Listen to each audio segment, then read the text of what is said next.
L'invité de TV5 Monde, Richard Attias. Bonjour Richard Attias. Bonjour. Vous êtes le grand organisateur de ce forum, New York Forum Africa, qui a eu lieu à Libreville au Gabon, parce que vous voulez que l'Afrique se réveille. Il s'agit de quoi en réalité? Moi, je pense que l'Afrique est très réveillée, mais je souhaite que le monde réalise ce qu'est la véritable Afrique d'aujourd'hui. Et puisque nous sommes sur votre chaîne francophone, je crois qu'il est important que le monde francophone, à commencer par la France, réalise ce qu'est l'Afrique d'aujourd'hui.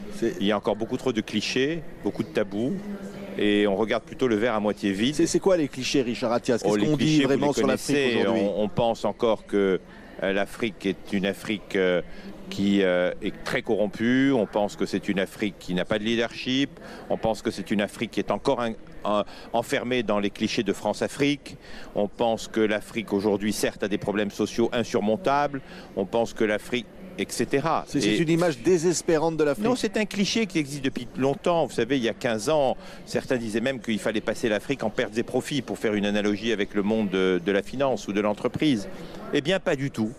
Pas du tout, et ça n'est pas par opportunisme qu'on parle de l'Afrique depuis 3 ans au New York Forum Africa. Ça fait 20 ans que j'accompagne l'Afrique, le continent qui m'a vu naître, et le continent que je vois du nord au sud, de l'est à l'ouest, grandir. Certes pas à la vitesse de la Chine ou des puissances asiatiques, mais qui est en train d'aller de plus en plus vite. Oui. Alors certes, tout n'est pas parfait, tout n'est pas idéal, mais vous l'avez entendu vous-même pendant ces journées du New York Forum Africa, je ne suis pas seul à le dire, je ne suis pas le seul à être un afro-optimisme. Il y a de grands décideurs économiques, politiques, internationaux et pas que francophones, les Allemands, les Turcs, les Chinois, les Sud-Américains qui viennent parce qu'ils sont convaincus que ça n'est pas que des données statistiques sur le terrain. Et on ne se rend compte que sur le terrain, il y a d'énormes potentialités, des projets concrets qu'il faut accompagner. Ça veut dire qu'on a trop fait de politique aujourd'hui, il faut que l'Afrique fasse de l'économique, fasse du développement. Je crois que vous avez eu sur votre plateau le ministre des Affaires étrangères et du Développement international, M. Laurent Fabius, et il a dit en 15 minutes, je pense, de façon tout à fait concrète, ce qu'il faut aujourd'hui comprendre. L'Afrique a besoin d'être accompagnée, et pas d'être aidée. L'Afrique, comme je l'ai dit dans mon discours d'ouverture, ne tend plus la main, elle serre la main. Il y a des projets de co-investissement. Le ministre Laurent Fabius a cité un exemple très concret en disant « L'Afrique aujourd'hui est un pays où on peut faire des joint ventures, on doit s'associer à des entreprises africaines pour conquérir des marchés africains ou peut-être même pour aller ensemble conquérir d'autres marchés.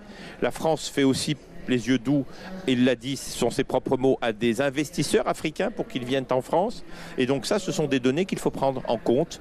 Et aujourd'hui, il y a une jeunesse africaine très dynamique, très optimiste, qui en veut, qui a la rage de réussir, qui veut s'en sortir, et elle va s'en sortir. Oui, alors Laurent Fabius a dit aussi qu'il n'y aura pas de développement sans sécurité. Vous avez accueilli ici la présidence de Centrafrique, on sait que les problèmes ne sont pas réglés. Vous avez permis à Laurent Fabius de rencontrer le président du Rwanda après une brouille avec la France. C'est-à-dire qu'il peut y avoir des réconciliations par la politique, les gens doivent se parler aujourd'hui. Écoutez, le New York Forum Africa, c'est avant tout une plateforme qui essaie d'être un catalyseur.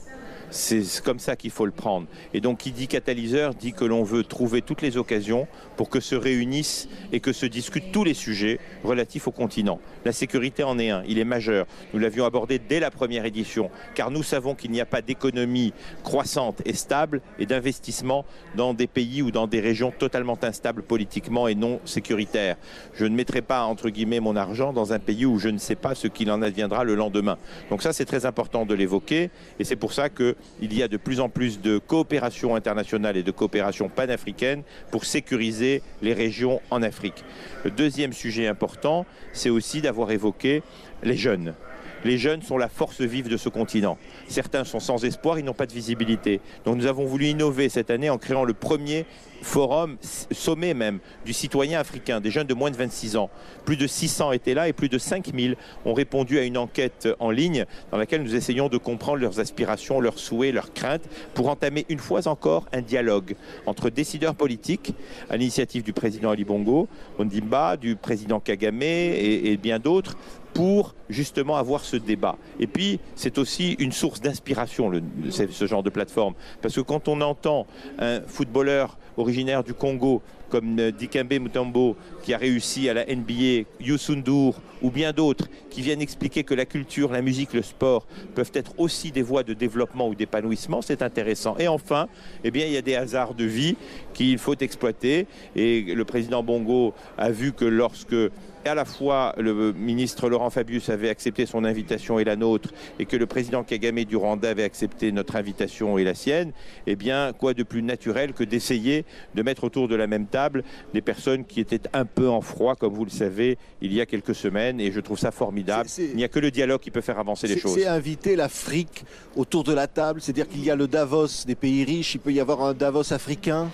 Écoutez, j'imagine qu'on fait toujours l'analogie à Davos parce que j'y ai passé 15 ans de ma vie, mais je crois qu'il n'y a pas de comparaison à faire. Le New York Forum Africa est un forum, une plateforme résolument tournée vers l'action et pas que vers la réflexion. Et il y a énormément d'opportunités d'affaires qui s'initient et qui se signent au New York Forum Africa. Car nous voulons qu'il y ait un retour pour investissement pour, en tout cas, la République gabonaise au minimum et pour l'Afrique. Il faut savoir que c'est l'État gabonais qui contribue en grande partie au financement de cette plateforme. Et donc, il est important qu'elle ait un bon retour sur investissement, pas qu'en termes d'image. Ce n'est pas une opération de promotion, c'est une opération pour faire connaître un peu les atouts du pays. Se déroulent également des grandes sessions sur les mines, sur l'éducation, sur l'agriculture, et ça c'est intéressant. Donc il y a des contrats qui se sont initiés il y a un an et dont je me suis réjoui de voir qu'un an après, elles se sont signées devant le ministre français, devant d'autres interlocuteurs coréens pour Samsung et bien d'autres, notamment que l'on pourrait citer, l'Agence française de développement, des projets concrets importants qui se sont signés. C'est une manière de répondre, Richard Attias, aux critiques, on en a lu, certains journalistes critiquent l'organisation de ce forum ici ou l'opposition gabonaise. Puisque aussi. vous me posez la question, je trouve qu'effectivement, mais très sincèrement, ça ne m'empêche pas de dormir, il y a beaucoup de critiques qui sont exprimées dans certains journaux dont je pensais qu'ils étaient respecté ce métier de journalisme qui consiste à dire la vérité et ne pas uniquement se faire l'écho de rumeurs infondées, non vérifiées, parce que ça frôle la diffamation.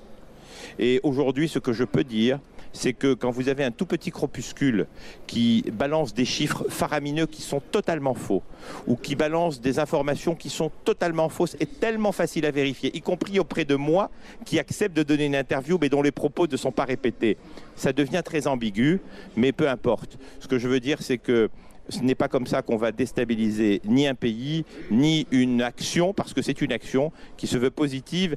Et la meilleure des réponses pour moi, si je devais douter un instant, c'est quand je vois autant de jeunes qui sont venus pendant ces 3-4 jours, et vous y avez accès, les médias ont été et ont navigué en totale transparence, et que vous voyez tous ces jeunes qui vous disent merci dans les couloirs, vous leur dites merci pourquoi? Ils disent parce qu'il y a un an j'ai rencontré un tel ou un tel ou un tel, et grâce à lui, donc indirectement grâce à vous, j'ai pu concrétiser un de mes projets, j'ai créé une entreprise, ou bien je suis en vrai partenariat, ou bien j'ai même décroché un emploi ou un stage, et voilà, ça c'est la meilleure des réponses. Merci beaucoup Richard Attias d'avoir été notre invité sur TV5 Monde. Merci.